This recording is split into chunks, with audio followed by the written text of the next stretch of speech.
Assalamualaikum sahabat muslimah Deli. Selama kita hidup, kita pasti melewati banyak sekali peristiwa. Beberapa di antaranya seringkali menghasilkan pengalaman yang gak menyenangkan dan bisa melukai hati kita. Mungkin selama ini kita menyimpan luka yang akan membuat kita semakin sakit hati jika dibiarkan. Sahabat muslimah Deli, jika saat ini kita mengalami kondisi yang stuck dan gak bisa bergerak maju, coba kita perhatikan kembali diri kita. Mungkin saja salah satu alasannya karena kita masih menyimpan luka dari masa lalu. Sebenarnya, merasa kecewa akan pengalaman masa lalu hingga memiliki luka batin adalah suatu yang wajar. Namun, jika luka tersebut dibiarkan, ia akan merusak kesehatan mental kita loh. Oleh karena itu, penting untuk kita melakukan self-healing. Sahabat muslimah, tahukah kalian dengan istilah self-healing? Self-healing merupakan suatu proses yang dilalui seseorang untuk menyembuhkan diri dari luka batin yang dilakukan oleh dan untuk dirinya sendiri. Self-healing ini sangat membantu dalam menyelesaikan berbagai masalah yang melelahkan secara emosional, mendorong seseorang untuk memahami dirinya sendiri, dan membantu pembentukan pikiran positif dari peristiwa masa lalu yang kita alami. Sahabat muslimah, menurut Profesor Psikologis Klinis Dr. Max Hammer PhD, dalam bukunya Psychological Healing Through Creative Self-Understanding and Self-Transformation, ada beberapa metode self-healing yang bisa kita lakukan. Yang pertama yaitu jujur kepada diri sendiri. Seperti yang kita ketahui, bahwa emosi negatif adalah suatu hal yang ada pada diri manusia. Maka mulailah jujur kepada diri sendiri ketika kita merasakannya. Kita tidak perlu menutup-nutupi perasaan kita dengan kata-kata seharusnya kan atau sejenisnya yang ada di sekitar kita.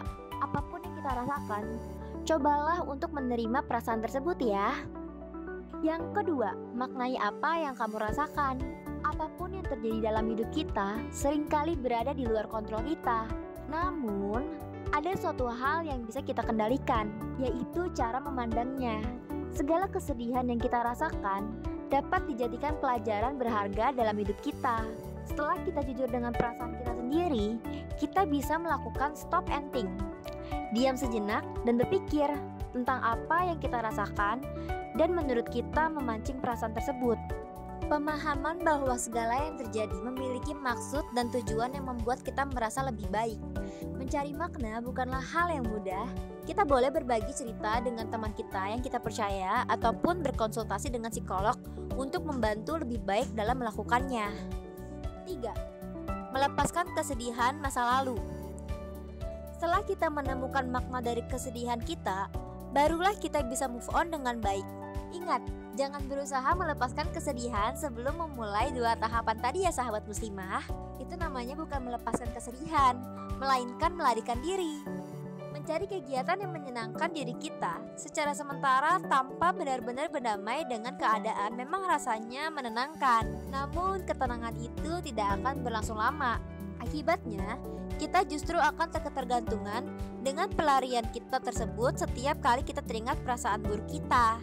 Jadi pastikan kalau kamu sudah benar-benar berdamai sebelum melepaskannya sahabat muslimah. Nah, itulah beberapa metode self-healing yang bisa kita lakukan. Jika kita sedang menghadapi suatu masalah, hanya diri kita sendirilah yang tahu bagaimana caranya keluar dari masalah tersebut.